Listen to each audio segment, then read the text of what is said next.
Bonjour à toutes et à tous et bienvenue sur le plateau d'Impact Finance, l'émission qui traite de vos finances avec un autre regard et surtout qui vous communique des clés pratiques pour une vie d'abondance et de partage. Alors pour ce nouveau numéro de l'émission Impact Finance, je vais vous donner quelques chiffres qui vont vous aiguiller quant au thème de ce jour.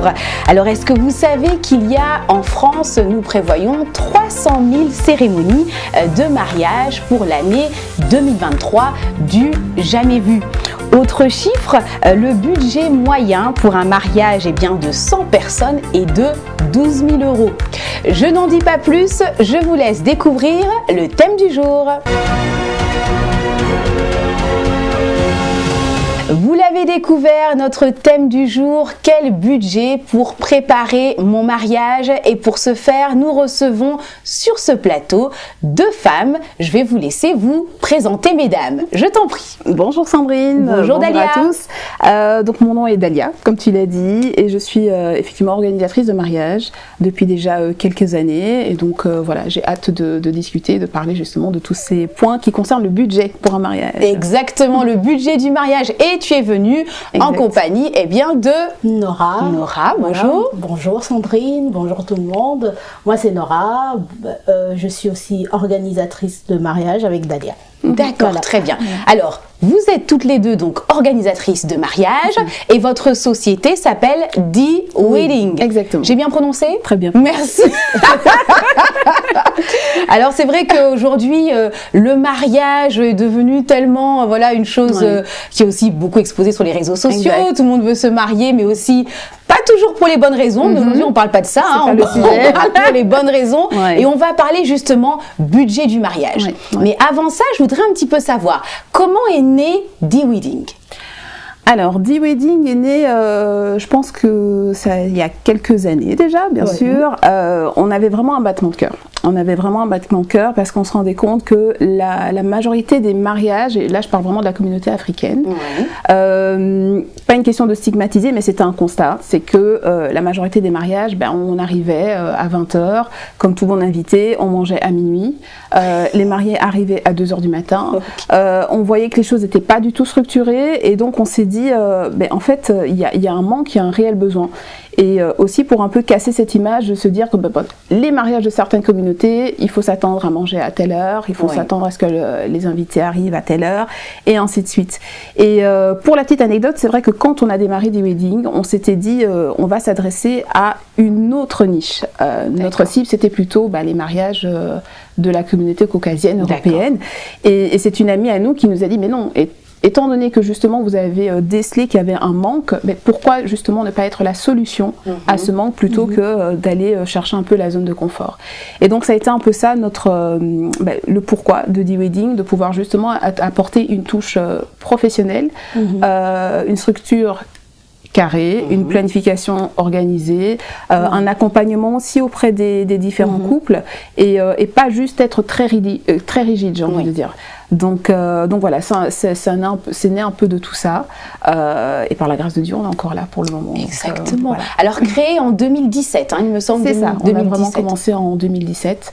On a commencé avec des mariages d'amis, des membres de la famille depuis 2015.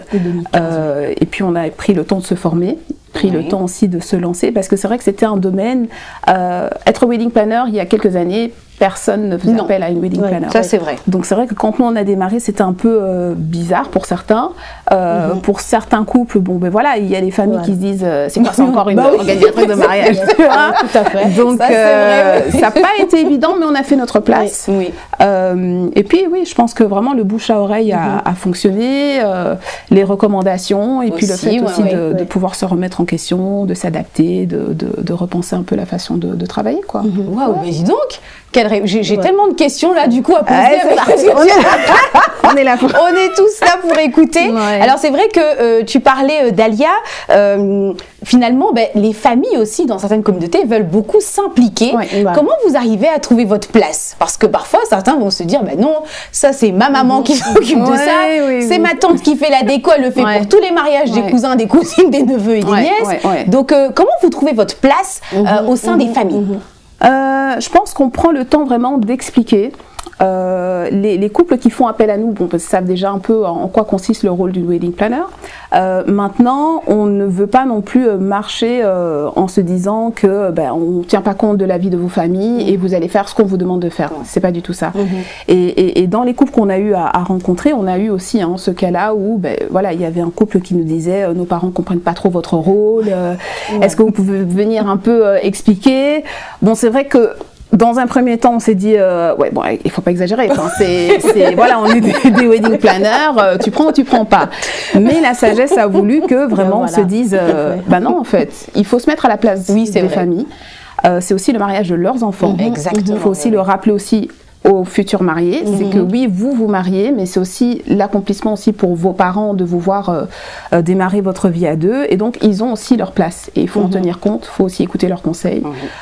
Et donc voilà, pour le cas de ce couple, très gentiment, on avait préparé un dossier, c'est comme si on faisait un jury, et on s'est présenté, je crois que c'était, on avait fait ça. Oui, autour, il y avait les parents, les tantes, les oncles, c'est aussi une manière de les expliquer en fait. Qui devait en fait se détacher aussi de l'organisation et profiter en fait de ça c'est vrai, profiter parce ça, que voilà, en prenant ce rôle là ils profitent pas en fait le jour J, du jour J, c'est vrai, c'est vraiment une manière de vous décharger sur nous, et on va travailler en collaboration. Et bien sûr on ne vous met pas à côté, voilà, on travaille vraiment en collaboration. Et vous pouvez profiter de ce jour-là parce que c'est le seul jour où vous allez vivre ce jour-là. Il n'y aura pas un deuxième, il n'y aura pas un troisième mariage. C'est une journée. Et c'est vrai que vous parlez justement, Nora, tu viens de citer, profiter. C'est vrai que j'imagine qu'il y a des couples qui se disent, moi j'ai juste envie de voir mes parents assis au calme.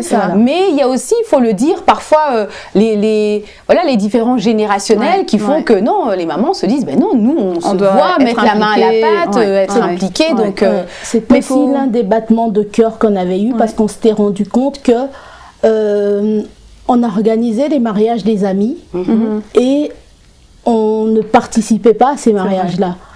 Quand vous regardez les vidéos, tu te rendais compte, mais j'étais où en ce moment-là? C'était à gauche à droite, c'est ça? On était à gauche à droite. Et là, on s'est dit, voilà, ça faisait aussi partie de l'un des battements de cœur que les familles puissent profiter. Les familles, les amis puissent profiter de ce jour-là, et que voilà. Si on pouvait offrir ça, ça serait au marié. Exactement. Waouh, c'est beau de se dire, non, mais c'est vrai que c'est une belle aspiration, parce qu'aujourd'hui, c'est vrai que il y a beaucoup de wedding planners et quelque part après avec tous les réseaux sociaux où il faut poster son mariage, on ne sait plus parfois quelles sont les motivations en fait de cette création de société. Et c'est bien de rappeler, et aussi en tant qu'enfant de Dieu, de se dire tout ce qu'on fait, on veut le faire avec des motivations qui sont saines, qui sont pures, avec le but de voir simplement les gens profiter, la famille s'amuser, les amis également. Donc c'est vraiment une bonne chose. Alors vous êtes là, mesdames, pour parler budget. Trêve de plaisanterie, ça y est, maintenant on parle de ça. Alors la question, donc wedding planner, ça veut dire que vous prenez vous vous occupez, si je peux dire, de tout ce qui est autour du mariage. Ça va être de la décoration, du choix du traiteur, de la recherche de salles. Comment ça se passe en fait? Concrètement, quelle est votre mission? Alors, la mission d'une organisatrice de mariage, c'est vraiment de pouvoir aider les futurs mariés à bien organiser leur mariage et à faire en sorte que le jour J, tout soit fait de façon... que tout soit planifié, que tout soit fait comme on l'avait prévu et anticipé au préalable. Donc dans notre travail, c'est vrai que nous on fonctionne avec différents types de services parce que tous les besoins ne sont pas les mêmes, tous les couples n'ont pas besoin de la même chose, et donc on essaye de s'adapter à leur proposer ce qu'il leur faut.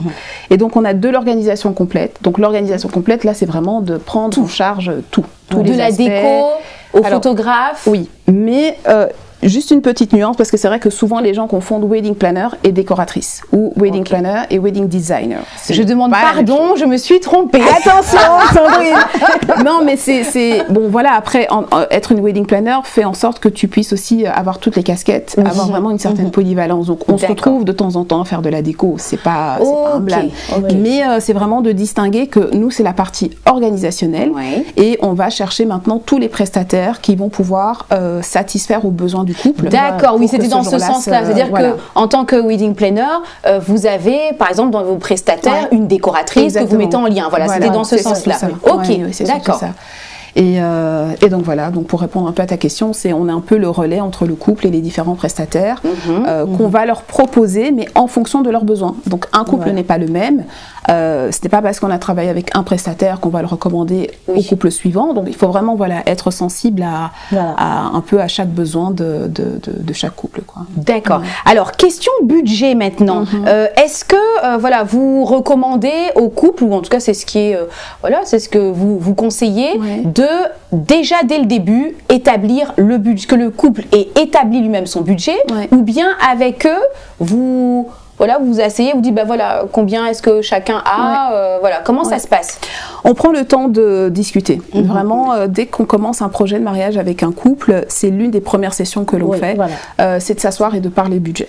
Parler budget, vraiment revoir un peu tous les postes, les prestataires, les fournisseurs de services, et voir aussi combien cela va coûter. Parce que c'est vrai que certains se disent, je vais me marier, tu as une idée en tête d'une déco de rêve, et tu te dis, ça va coûter 1000 €. Voilà, Pinterest, Instagram, et c'est notre génération de maintenant, tu vois. Vrai. Mais nous, on est là pour leur... j'ai pas envie de dire qu'on on remet les pieds sur terre, mais de dire, ok, on peut le faire, mais voilà le coût. Tu veux ce type de prestation, voilà ce que ça va coûter. Et je pense que c'est très très important de commencer avec le budget pour vraiment essayer de lister à combien est-ce que je dois m'attendre pour la réalisation de mon mariage. Et est-ce que justement quand vous avez ce premier rendez-vous, est-ce que c'est un sujet un peu parfois délicat, parce que il faut demander à chacun combien vous avez. Alors je vois Nadia qui il y en a quelqu'un va se dire, j'ai pas osé dire, j'ai pas épargné depuis toutes ces années. Non, mais justement, il faut casser tous ces tabous-là. Oui, c'est vrai, c'est important. Oui, c'est important. C'est important parce que même quand on fait appel à nos services, je veux dire, on est là pour travailler ensemble. Et donc, si nous, on décèle que le budget n'est pas suffisant, on va pas s'embarquer, ni vous faire embarquer dans un projet où on sait qu'on va se retrouver à mi-chemin, ça va être compliqué pour vous. Et donc, je pense que là, c'est vraiment, c'est un projet que vous faites à deux, parce que c'est votre premier projet de couple, un peu, si tu veux. Et il faut que vous puissiez être en fait honnête l'un envers l'autre. Et donc, de dire, si on n'a pas, si on a 1000 €, on dit j'ai 1000 €. Voilà. Et si tu as 50 €, j'ai 50 €. Mais au moins, on sait qu'on part avec 50 € d'un côté, ou 1000 € d'un côté, ou 300 000 € d'un côté. C'est aussi possible. Donc, est-ce que ça vous est arrivé, par exemple, de vous dire, un couple dit, nous, on n'a pas vraiment d'épargne, on n'a pas épargné pour le mariage. Est-ce que vous leur conseillez, peut-être comme on s'est fixé sur, par exemple, je sais pas moi, dans 9 mois, épargner autant, essayer de récolter, ou bien carrément vous dites, prenez un crédit? Hors de question. Ça, j'ai dit hors de question, nous dites. Ah oui, non, pas de crédit mariage. Non, pas de crédit mariage. Mais les personnes peuvent, j'ai pas dit que j'étais d'accord, mais les personnes peuvent se dire, mais non, mais c'est qu'un jour, je veux une journée de rêve, Nora, parce que Dalia ne veut pas, donc je me tourne vers toi. Non, là je vais réfléchir, je vais rester dans l'équipe. Non. Pas de crédit, pas pour un tel projet. Non. Je te conseillerais pour un bien immobilier, mais pas pour un mariage. Ouais, non. Voilà. Vous l'avez déjà conseillé ça à des... Oui. Et ce qu'on fait aussi, c'est, comme je te dis, si on voit déjà dès le départ qu'il y a un souci ou qu'on risque de se retrouver face à un problème financier, on conseille même, on a eu le cas encore dernièrement, de dire, pensez peut-être à postposer votre mariage. Ou c'est de se dire, revoyez vos critères. Parce que c'est pas parce que votre mariage de rêve devait coûter 100 000 € et que vous les avez pas, que vous ne devez pas vous marier. Ça ne doit pas être un frein. Il faut vraiment repenser en fait pourquoi vous vous mariez. Est-ce que vous mariez juste pour le côté festif, parce qu'on va danser, etc., ou vous vous mariez pour les bonnes raisons. Et donc là, tu comprends que tu vas revoir un peu tes critères, tu vas revoir tes priorités. Et peut-être que le mariage que tu imaginais à 100 000 €, en fait, on peut le faire pour 5 000 € ou 10 000 €. Et puis voilà, les finances sont là. Et qui sera... Mais comme on dit toujours, la qualité de ton mariage ne dépend pas du budget que tu vas y mettre. C'est pas parce que tu as un mariage de 100 000 € que ça sera le plus beau, le meilleur. Plus beau, et celui qui a un mariage de 5 000 € ou 2 000 ou 3 000 € que son mariage, Exactement. On retient cette phrase. Il ne faut vraiment pas que ça soit un frein. C'est un frein. D'accord, non, c'est vrai. Ouais. Et alors, concernant maintenant, lorsque le couple doit établir son budget, parce que l'une de vous a parlé de critères, est-ce que justement, comment ça se passe? Parce que peut-être le futur époux peut se dire, eh ben moi j'accorde vraiment une grande importance à la décoration, et la femme va dire, ben moi c'est plutôt tel autre aspect, je veux vraiment de belles photos, bien retouchées. Alors du coup, il y a ces critères pour l'un et pour l'autre. Comment est-ce qu'on sait quel budget il faut allouer à telle ou telle partie? Il faut pas se mentir, dans un budget de mariage, ce qui coûte généralement le plus, c'est votre lieu de réception lié avec le catering, donc tout ce qui concerne le traiteur, les boissons, etc., etc.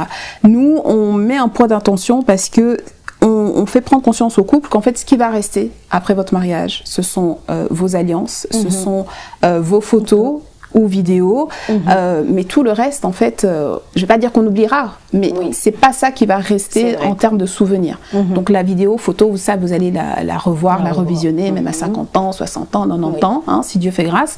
Et donc, du coup, j'ai envie de dire, il faut vraiment prendre le temps de regarder quelles sont les priorités pour chacun, et puis se dire comment on va justement agencer le budget pour mettre les finances qu'il faut pour les postes les plus importants, et peut-être, voilà, j'ai envie de dire, une maquilleuse qui va te demander 5 000 €, j'exagère, hein, mais une maquilleuse qui va te demander 5 000 €, on va te dire, bon, on va peut-être se tourner vers une prestataire du même type, mais qui va te faire ça à une soixantaine d'euros. Donc, et c'est possible. Et c'est possible. D'accord. Donc, un beau mariage, en réduisant aussi un petit peu les frais, c'est possible. Hein. Et en réduisant la liste des invités. En réduisant la liste des invités. Ça, c'est un sujet très délicat, parce que dans la sélection... On se dit, mais qui je vais inviter? C'est vrai qu'une personne, c'est un budget en fait. Hein, une personne, c'est un plat, une personne, c'est une place. Donc du coup, il faut réduire. Mais si maintenant les concernés sont vraiment intransigeants, on ne réduit pas. Il y aura 300 personnes. Mais que voilà, 300 personnes en général, on peut revenir à un budget de combien à peu près pour 300 personnes? Moi, je pars sur une moyenne généralement de 100-120 € par personne sur ton budget global d'un mariage. Généralement, on tourne un peu assez autour de ces chiffres-là. Maintenant, c'est vraiment... Voilà, c'est une fourchette en se disant, bien sûr, s'il y a des extras, s'il y a un prestataire qui va coûter peut-être un peu plus cher qu'un autre, ça va jouer sur le budget final. Mais j'ai envie de dire, il faut vraiment... je sais que c'est difficile, parce que c'est vraiment le point où la liste des invités, même jusqu'au jour J, on a toujours des modifications. Mais je pense qu'il faut prendre conscience de se dire, mais quelles sont vraiment les personnes que j'ai envie d'avoir autour de moi. On n'exclut pas qu'un mariage de 300 personnes, on ne dit pas que c'est pas bien, ça je tiens vraiment à le préciser. Mais quand on a besoin de respecter un certain budget, peut-être qu'il faut faire aussi l'impasse sur certaines personnes. Une tantine que tu n'as plus vue depuis 10 ans, est-ce que c'est vraiment utile de l'inviter? Moi, je me rappelle, petit clin d'œil à ma maman, qui m'avait sorti, j'ai dit, c'est qui cette personne sur la liste invités? Oui, mais c'est la tantine qui habite la rue. Et j'ai dit, maman, s'il te plaît, no way. Enfin, voilà, donc je pense qu'il faut être aussi parfois un peu strict, parce qu'on a un budget à respecter, parce qu'on n'a pas envie de commencer notre vie de couple avec des dettes, ou de se dire que voilà, j'ai pas profité de mon jour, est-ce que je vais encore rembourser tel ou tel prestataire? C'est pas le but, c'est vraiment pas le but. Donc la liste des invités, essayez vraiment de la restreindre, faire le tri. Je pense que là, on a encore eu le cas où on s'est dit, ben voilà, on va revoir un peu votre budget, et s'il le faut, vous allez passer de X nombre d'invités à beaucoup moins. Parce que ça a une influence sur le traiteur, et vraiment, tu retires 15 personnes de ta liste d'invités, c'est presque 1 500 € que tu mets de côté pour que tu gagnes sur ton mariage. Donc, faut quand même être... Mais on a vu ça pendant la période Covid aussi. Il n'y avait pas de mariage, les gens ils faisaient des mariages à 20 personnes, à 50 personnes. Oui. Donc ça marchait. Donc voilà, donc c'est possible. En fait. C'est possible, Covid a été vraiment de ce côté-là, ça a fait prendre conscience. Oui, je pense prendre conscience, exactement. Certaines personnes que voilà. on peut faire et il y en a qui se sont mariés pendant Covid, qui ne voulaient pas reporter. Oui, c'est vrai. Voilà, et donc voilà. Et ça s'est bien passé. Et ça s'est bien passé. Alors l'année 2023 s'annonce déjà, comme je disais en introduction, avec voilà, des carnets remplis pour les prestataires, pour les lieux de réservation, de mariage. C'est également votre cas? Oui, et on le voit. Gloire à Dieu, merci. Mais je pense que oui, le fait qu'il y ait eu cette période Covid, beaucoup de couples en fait ont postposé leur mariage. Et beaucoup de couples n'ont pas juste postposé d'1 an, mais ont voulu prendre leurs précautions en se disant, ben voilà, si le Covid continue en 2022, je prends de la marge et je le prévois en 2023. Donc pour moi, ça coule de source que les salles soient vraiment remplies, et on le voit même quand on contacte des lieux de réception, tout le monde nous dit c'est full de ces foules. On est à 2024 pour les calendriers. Ah oui, carrément. Hein. Donc il faut s'y prendre à l'avance. Il faut s'y prendre à l'avance. Alors justement, comme on parle de s'y prendre à l'avance, voilà, imaginons un couple, voilà, de jeunes fiancés qui prévoient. Alors là, nous sommes donc au mois de mars et veulent se marier, par exemple l'été. Le temps est quand même assez. Cet été, le temps est un peu limité. Alors c'est un exemple, hein, on parle sur du concret. Et le budget, imaginons que le budget est très minime. Est-ce que voilà, quel conseil vous donnez? Est-ce que c'est par exemple autant par mois, si on va dire que c'est pour 100 personnes, d'accord? Qu'est-ce qu'on peut conseiller? Voilà, on leur dit écoutez, épargnez autant jusqu'au jour J. Est-ce qu'il faut par exemple déjà mettre des acomptes sur les prestataires? Ça c'est aussi une question que les gens se posent. Ou bien on solde tout. Comment ça se passe tout ça? Je te laisse répondre. Oui. Il faut toujours mettre des acomptes pour les prestataires, parce qu'en fait, voilà, c'est quand tu mets un acompte, tu as booké le prestataire. Le prestataire, tu peux pas lui dire voilà, pour le 22, je te payerai, parce que c'est pas une garantie en fait que tu prendras ce prestataire-là. Et donc pour un couple qui a 100 personnes qui se marient cet été, tout est possible, tout est possible. Mais voilà, tout est question de il faut s'organiser, d'organisation et de budget, et aussi être flexible en fait par rapport voilà à des dates, parce que voilà, là comme on a dit, en 2023 les agendas sont remplis, les salles vous proposera, on va plus trouver des dates des samedis, donc faudra être flexible à pouvoir se marier un vendredi par exemple, ou un mercredi, ou un jour férié. Et voilà, faut planifier. Faut planifier en fait. On en pense vraiment une planification. C'est vraiment possible. Exactement, exactement. Vraiment planifier et puis se dire combien je vais mettre, qu'est-ce que j'ai déjà, qu'est-ce que je n'ai pas, et si je n'ai pas, combien est-ce que je vais mettre de côté pour que les choses se réalisent en temps et en heure. Poser des acomptes comme le disait Nora, mais pas tout payer pour certains postes, en tout cas totalement avant que les choses ne soient faites. Ça c'est aussi des conseils des fois qu'on donne aux couples. Je prends l'exemple par exemple des photographes où on va vous dire, on va leur conseiller en tout cas de payer une partie et le reste au moment où vous avez la livraison de vos produits. Parce que voilà, on ne sait jamais, le risque zéro n'existe pas, mais c'est de se dire, après 1 mois, 2 mois, 3 mois, le photographe te délivre ton produit. Si maintenant tu n'es pas content, tu as encore la possibilité de discuter avec lui et de lui dire, bon voilà, on est des fois un peu sévère là-dessus, mais on se dit, tant que la cliente n'est pas satisfaite, elle, entre guillemets, ne lâche pas la dernière enveloppe. Et ça aussi, c'est un peu un gage de garantie qui fait que le prestataire va vouloir faire les choses avec excellence, va vraiment vouloir rendre son travail dans les temps impartis pour aussi récupérer le reste de son enveloppe, quoi. Donc, faut être conscient de tout ça. Mais c'est possible. Mais c'est possible. Quelques mois, c'est possible. Mais pour un couple qui a 100 personnes. Oui, pour un couple de 100. Non, c'est possible aussi. On a eu l'un des premiers couples qui nous avait contactés en juillet. Ils se mariaient en novembre et ils avaient 500 personnes. 500. Wow. La seule chose qu'ils avaient, c'était la salle. Et tout le reste, on a pu le faire en plus. Non, moi je parle du fait que Sandrine disait que voilà, ils n'ont pas encore le budget. Oui, ils ont mais justement, est-ce que par exemple vous conseillez les cagnottes? Il y en a qui font ça, ils récoltent. Voilà, on va se marier, on met une liste ou même établir une cagnotte. Oui, c'est très tendance. C'est tendance. C'est tendance. C'est pas encore c'est pas encore, on va pas le retrouver dans toutes les communautés, je vais dire ça comme ça, mais c'est vrai que c'est très tendance.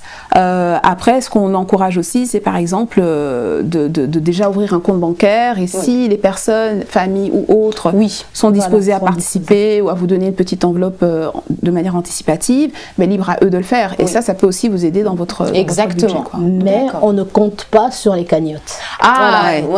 Ni sur les promesses de je vais te donner. Je pense qu'il faut vraiment compter sur ce qui est visible et certain. Okay. Alors maintenant, on va passer à un autre volet. C'est aussi un peu la dimension spirituelle, j'ai envie de dire, de cette préparation au mariage. Quels sont un peu vos retours par rapport à ça, votre point de vue? Tout est spirituel. Tout est bon d'être dans le monde visible. Qu'on le veuille ou pas, tout est spirituel. Et ça, nous, on essaye vraiment du mieux qu'on peut, par la grâce de Dieu, d'en parler aussi avec le couple, de les encourager à prier. À vraiment prier dès qu'ils commencent leur projet. Enfin, déjà, dès qu'ils nous rencontrent, on leur dit, voilà, prenez le temps de prier. Nous, de notre côté, c'est aussi la vocation de D-Wedding, c'est de prier aussi pour les couples qu'on accompagne. On n'est pas juste là pour dire c'est fait, c'est pas fait. On prend des temps ensemble pour prier pour les différents couples. Et au besoin, on prie aussi avec eux. Donc, et ça, je pense que c'est un volet qui est très, très important. Il faut mettre l'accent dessus parce que c'est des périodes où tout le monde est sollicité, tout le monde est tiraillé. On va être très, très vite, crispé par la moindre chose. Et donc, il faut vraiment placer le Seigneur au centre de tout ce projet, quoi. Et on a eu aussi des couples qui au départ, on va dire, ils n'étaient pas chrétiens, mais le fait que, on leur parle un peu, on essaie un peu de glisser la prière, on essaie un peu d'apporter cette sérénité, tout ça. Et il y en a qui ont donné leur vie à Christ. Ça c'est magnifique, c'est juste gloire à Dieu, exactement. C'est très beau. Et j'imagine aussi parce que le volet financier peut aussi être source de conflit. Donc j'imagine que c'est important, comme vous parliez dès le départ, pour le couple d'être honnête. Et puis ça peut aussi être un sujet aussi de prière. Exactement. Exactement, un sujet de prière. Et puis aussi, comme tu le dis, c'est être honnête entre l'un envers l'autre, mais aussi pour peut-être penser à réfléchir à comment est-ce qu'on va organiser notre vie de mariage, comment vont se passer les finances après le jour du mariage, parce que ça va être aussi un peu la base de votre couple. Et donc, si ces choses sont déjà traitées en amont, par la grâce de Dieu, ça ne pourra qu'aller avant. Mais il faut pouvoir s'asseoir et je pense que l'honnêteté, la communication est très très importante. Ok, waouh, dis donc, je pense que vous qui nous écoutez, on a tous envie, alors des personnes qui ne sont pas encore mariées, de taper D-Wedding. On peut vous retrouver, j'imagine, sur les réseaux sociaux, site web et autres. Exactement, mais c'est très bien. Alors, avant de terminer cette émission, même si on a envie de rester, on a l'impression qu'on est dans notre petit salon, là, en train d'échanger quelques clés, mais donc on va bientôt terminer l'émission. Vous souhaitiez bien nous communiquer quelques petites astuces, Moi, je dirais, la première astuce, en tout cas, c'est de déjà se préparer, anticiper, prendre le temps avec votre chéri, de vous asseoir et vraiment de lister un peu tous les postes, tous les prestataires qui vont être nécessaires pour le bon déroulement de votre mariage. Et puis, aussi le fait de prospecter. Donc, commencez déjà à regarder dans le secteur du mariage, combien coûte un photographe, combien coûte un traiteur, pour que vous ne soyez pas surpris, en fait, par les différents devis qu'on va vous proposer. Ce que je dirais aussi, c'est de pouvoir tenir un budget. Donc, prenez vraiment cela, prenez ça vraiment comme un projet de vie. Vous listez les dépenses, vous regardez combien ça va vous coûter, vous regardez si vous êtes en mesure de pouvoir supporter cela. Pas de crédit, je le répète encore. Et puis, au besoin, on va peut-être revoir le mariage, revoir un peu les critères et tout ça. Je ne sais pas si toi, tu as aussi des astuces à proposer. Aussi prioriser les postes. Il y a des postes qui sont importants et il y a des postes qui sont peut-être moins importants. Comme par exemple le traiteur, c'est important. Les gens doivent manger, les boissons, photographes comme on disait tout à l'heure. Moi je veux par exemple quelqu'un qui se dit moi je veux des feux pendant que je danse et tout. Ça c'est un poste qui est peut-être moins important quand on n'a pas le budget. On peut s'en passer. C'est pas parce qu'il y a eu des feux que c'était la meilleure ouverture de bal que celui qui a dansé sans les feux à côté. Exact. Et puis la liste des invités aussi. La liste des invités aussi, ça c'est très important. Et tout, voilà, on peut pas faire plaisir à tout le monde. On aimerait bien inviter tout le monde, mais voilà, quand c'est pas possible, voilà. Il faut revoir ce point. Les gens peuvent venir à votre bénédiction nuptiale à l'église, par exemple. Et ne pas venir à la soirée. Et ne pas venir à la soirée, c'est voilà. Vrai, ça se fait de moins en moins. C'est vrai que bon, voilà, dans certaines cultures, c'est pas choquant, mais c'est vrai que dans d'autres, c'est voilà. Ça peut paraître un peu. Mais je pense que voilà, c'est vraiment mettre l'accent en fait sur ce qu'on a, ce que le Seigneur nous a permis d'avoir. Si besoin, qu'est-ce que vous êtes en mesure de pouvoir épargner jusqu'au jour J. Et en tout cas, l'idéal, c'est de ne pas vous retrouver avec des factures après le mariage. Après le mariage, ça c'est vraiment à proscrire. Et aussi voir qu'est-ce qui nous reste aussi après le mariage, parce qu'il y a une vie après le mariage. Ça c'est vrai. Voilà, Et tout, on va loger où on va dormir par terre. Après la fête de rêve. Ouais, c'est ça. Non, mais c'est important de ne pas mettre toutes les billes dans le budget du mariage. Il y a vraiment une vie après. Après, gloire à Dieu. Il y a des couples qui viennent avec déjà un budget qui est bien conséquent. Donc, si c'est ce que vous avez mis de côté, il n'y a pas de problème. C'est fait pour ça. C'est une épargne qui a été dédiée pour le mariage. Maintenant, si ce n'est pas le cas, comme disait Nora, il y a une vie demain, le lendemain. Après le jour J, il y a un J+1 et ce J+1, il doit se faire vraiment dans les bonnes conditions. Quoi. Exactement. Et surtout ne pas se dire que voilà, parce que j'ai fait un petit mariage que... Oui, comme voilà, ne pas être dans la comparaison aussi. Le budget n'est pas le même pour tout le monde. En fait. Oui, exactement. Très important. C'est vrai qu'avec la génération Instagram et compagnie... Tout le monde a envie de tout faire, hein, mais je veux dire, votre mariage, il est unique. Votre couple, il est unique. Donc, voilà. Et votre histoire est unique. Exactement. Waouh, c'était trop beau.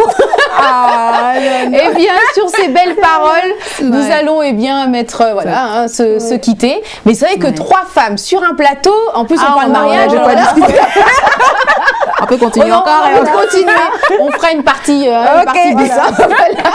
En tout cas, merci beaucoup pour vos précieux conseils.